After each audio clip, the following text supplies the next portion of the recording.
안녕하세요. 오늘은 일본 후쿠오카 법원에 다녀온 후기를 공유해드릴까 합니다. 형사재판 방청도 제가 했는데요. 한국에서 수많은 재판을 경험해본 변호사 입장에서 한국 재판에서도 꼭 적용이 됐으면 좋겠다 이런 생각이 드는 부분이 있어서 어떤 부분이 한국과 달랐는지도 한번 말씀드려 보겠습니다. 일본에서는 법원을 법원이라고 하지 않고요, 사이반쇼, 그러니까 재판소라고 합니다. 후쿠오카 사이반쇼 모습을 보여드리겠습니다. 건물이 되게 크고 좋죠. 찾아보니까 2018년에 신청사로 이전했다고 나오더라고요. 이 후쿠오카 재판소는 지방재판소와 고등재판소가 함께 있는 곳인데요. 우리로 치면 광주고등법원, 대구고등법원 같이 고등법원도 있고 지방법원도 있는 그런 큰 법원이라고 생각하시면 되겠습니다. 일본은 고등재판소를 북쪽부터 보시면 삿포로부터 시작해서 센다이, 도쿄, 오사카, 나고야, 히로시마, 다카마스, 후쿠오카 이렇게 8곳에 있습니다. 대부분 다 들어보신 도시들일 거라고 생각이 되네요. 내부 촬영은 금지되어 있어서 건물 내부 사진은 찍지는 못했습니다. 법정은 한국과 크게 다를 것은 없었습니다. 다만 제가 형사재판을 방청했는데 검사가 방청석을 기준으로 봤을 때 오른편에 앉아있고 피고인과 변호인이 왼편에 앉더라고요. 한국은 이게 반대거든요. 한국은 피고인과 변호인이 오른편 그리고 검사가 왼편이어가지고 일본은 이게 반대인 건가 싶어서 제가 찾아보니까 일본에서도 원래는 검사가 왼편에 앉는 것이 맞다고 합니다. 다만 법원에 따라서 앉는 위치가 다르다 이렇게 나와 있더라고요. 후쿠오카 재판소 같은 경우가 그렇게 달랐던 경우였다라고 보시면 되겠습니다. 제가 방청했던 재판은 교통사고, 과실치사 사건이었거든요. 그러니까 운전자가 전방 주의 의무를 부담하는데 그걸 위반해서 골목길에서 이제 튀어나온 아이를 보지 못하고 그대로 충격해가지고 아이가 사망했던 그런 사건 같았습니다. 법정에서 눈물을 흘리고 있었던 부부가 있었는데요. 아마도 피해자의 부모였지 않을까 생각이 됩니다.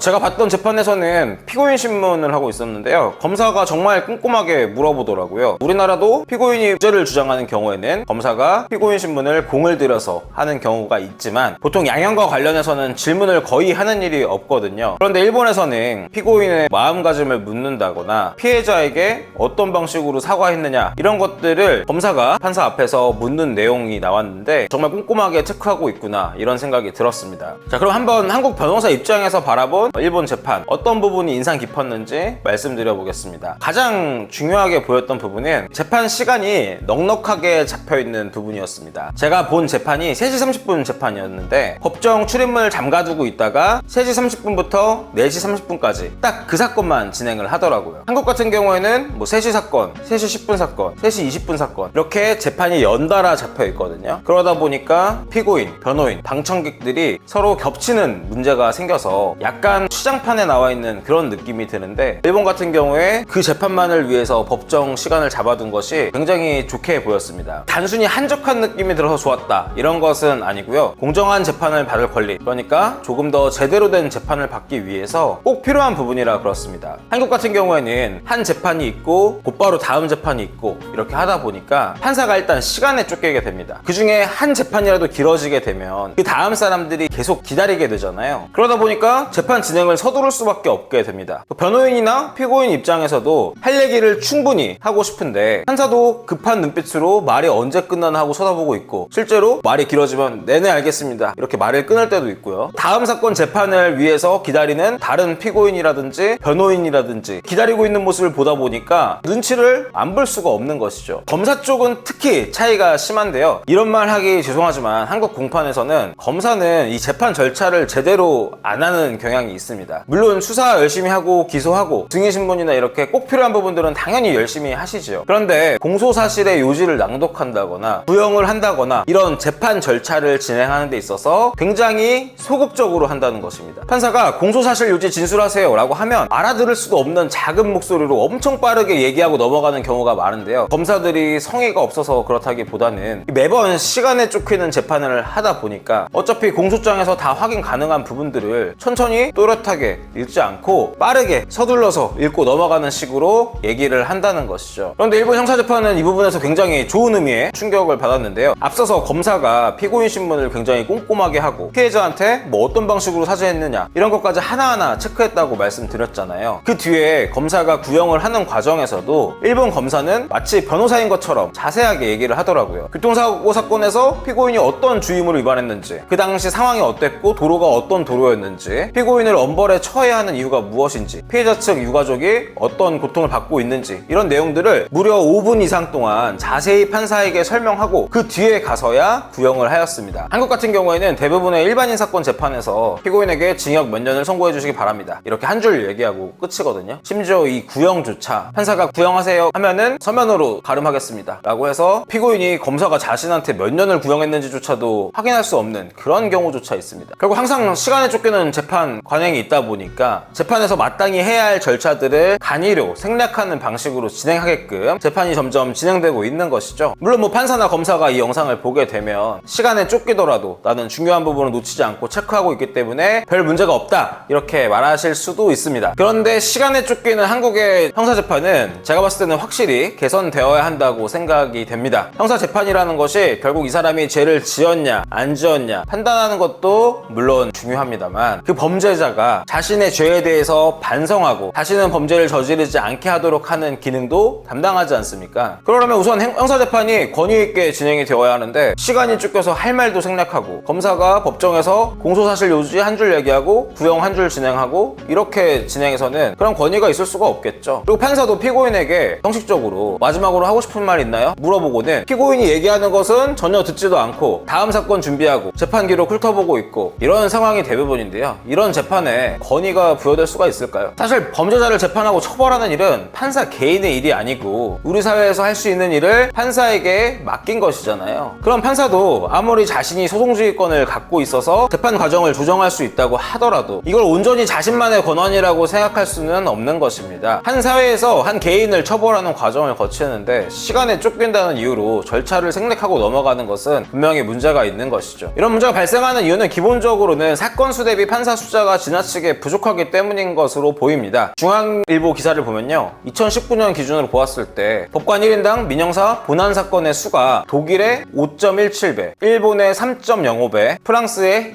2.36배라고 합니다. 기사 내용 보시면 조희대 대법원장도 법관의 숫자가 부족하고 법관 증언이 절실하다 이렇게 얘기를 하시고 있네요. 이렇게 판사 숫자가 부족하다 보니까 결국은 서두를 수밖에 없는 문제가 생기는 것입니다. 결국은 사건 당사자가 공정하고 신속한 재판을 받기 위해서 그리고 법원의 권위를 인정받기 위해서라도 법관의 증언은 꼭 필요하다는 것입니다. 이야기가 조금 샜는데요. 오늘은 후쿠오카 재판소에서 형사재판을 지켜보면서 제가 가졌던 생각을 말씀드려 보았습니다. 저도 변호사로서 수많은 재판에 참여해 봤기 때문에 다른 나라 재판을 봤을 때 아무래도 좀 더 많은 생각을 할 수밖에 없는 것 같습니다. 다만 저도 일본에서 변호사로서 직접 재판을 수행해 본 것은 아니다 보니 일본의 재판 제도가 더 좋다 뭐 이런 얘기를 드리려는 것은 아니었고요. 재판 진행 과정과 관련해서 이런 관점도 있구나 라고 봐주시면 좋을 것 같습니다. 시청해 주셔서 감사합니다.